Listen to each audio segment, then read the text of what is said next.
Good evening and welcome to Metro Focus. I'm Rafael P. Roman. Mayor de Blasio has renewed his attacks on Governor Cuomo with a stinging assessment of his leadership in Albany. It all focuses on the governor's recent efforts to amend the fractured state Senate Democrats, with de Blasio calling the planned truce nothing more than a charade. It's very convenient for him now, as he apparently is running for president, to be in good graces with the Democratic Party. So now he's going to move heaven and earth to have a Democratic Senate, and he wants to elect Democratic Congress members in these swing districts and not see them redistricted against the interest of Democratic candidates. Well, he's been in office since 2011. He could have done that from the very beginning. So I'll believe it when I see it. Kenneth Lovett is the Albany bureau chief for the New York Daily News. His latest piece calls the attacks from de Blasio, quote, a revenge plan that some close to the mayor characterize as his attempt to kill Cuomo's presidential aspirations. Kenneth Lovett joins us now. Ken, welcome to the program. Good to be here. So, Ken, first of all, elaborate on what the recent salvo by the mayor against the governor is all about. What is this truce that he's trying to effect among the Senate Democrats? Well, the Senate Democrats have been fractured into really three pieces for the last several years, really since 2011. You have the mainline Democrats, then you have a group of what are now 8 breakaway Democrats who are aligned with the Republicans in a leadership coalition. And then you have a single Democrat, Simcha Felder from Brooklyn, who actually caucuses with the Republicans. So there's always been pressure to get them back together, the Democrats, so they can control the chamber, because even when the Democrats have a numerical majority, the Republicans have maintained control because of the alliances they have with the breakaway Democrats. So it's gotten even worse since the election of President Trump. The pressure is mounted on the IDC, the Independent Democratic Conference, to return to the fold. There's been pressure on Cuomo to do something. And then recently, allies to the governor put a plan together that would do just that. They would wait till after the coming budget negotiations, which is in the spring, and then the governor would call a special election on a couple of open seats. And if the Democrats win it, they would all agree to kind of get together and try and control the chamber together. The mayor said it's a charade. Is he right? Look, I think the governor really wants to do something this time around because it's his re-election year. He's under a lot of pressure from the left to do something. If he has presidential aspirations for 2020, he can't go to other states when he's got a mess with the Democrats in his own state and then ask for primary support. All right. So you spoke to people inside de Blasio's inner circle. What do they say is the mayor's calculation for rekindling this feud? What is the political gain for him here? Look, they feel that the governor has gone out of his way since the mayor took office to really beat on the mayor. And the mayor has even helped him politically. In 2014, the governor was in jeopardy of losing the Progressive Working Families Party nomination. The mayor stepped in and helped him get it. So, but the governor and he have fought, and the governor has gone out of his way to hurt the mayor.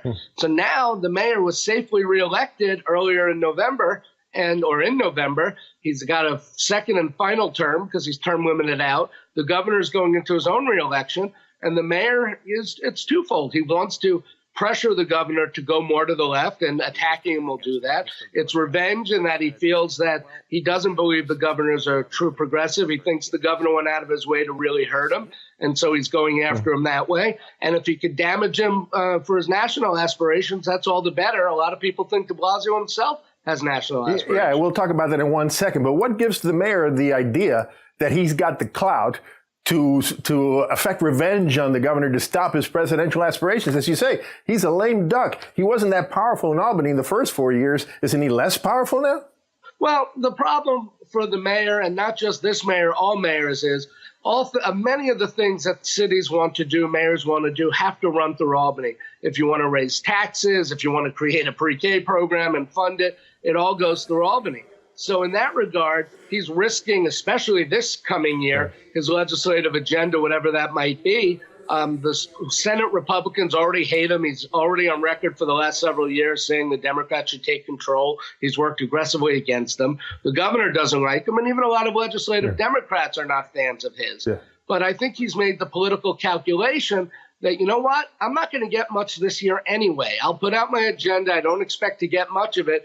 But if I could work hard and get this Democratic Senate, then that's going to help the city to have the Democratic Senate, the Democratic Assembly for the next 3 years of his term. Yeah, but, you know, the mayor not only attacked the governor, I mean, he attacked the New York State Democratic Party, saying that, in effect, it doesn't exist. And he attacked Albany in general, saying that it's broken. I mean, what's been the reaction at the State House from both Republicans and Democrats to that? Look, the party is the governor. The governor controls the party. So the attack on the party was also the attack on the governor. I think a lot of people were surprised. I think some people, even supporters of the mayor, have said to me, it's about time he said it, but they don't know if he'll be able to sustain it. What I was told was the mayor is going to go on an attack. He's going to criticize. He's going to up his criticism, and they're going to be more forceful with his comments about the governor in the coming year. And how have the governor and his people responded to the mayor's recent attacks?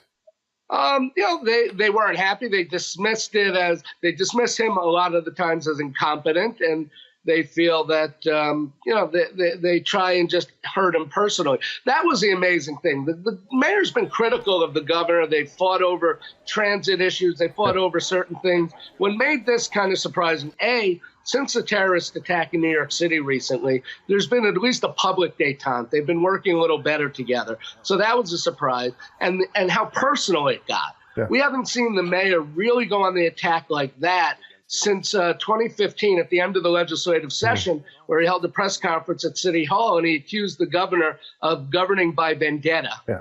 So what's been the effect in the last 4 years of this feud? What's been the effect on the residents of New York City? Has it made it in any way easier, or has it made it a lot more difficult for the mayor to get what the city needs from Albany? Well, in the home of Broadway, it's good theater for one. But I think it's hard because the Assembly Democrats are mostly from New York City, the large majority of them, because the governor's political base is largely in New York City. It would be hard for him to really exact revenge that would damage the city. But we've seen some problems. You know, they held dueling press conferences on Legionnaire's disease and gave out conflicting information. There's been times when the governor shut the subway system and didn't tell the mayor until the very last second. So there's been that kind of thing. But and the governor has tried to shift state funding for CUNY and other things onto the city. The governor says the city should be paying more for mass transit. The mayor says that's the state's job. So there's been issues of funding for mass transit. You could say that's been an issue.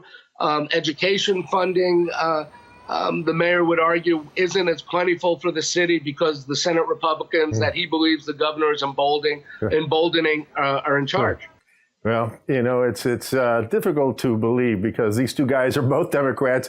And I remember when they were talking about how good friends they were since they had worked together.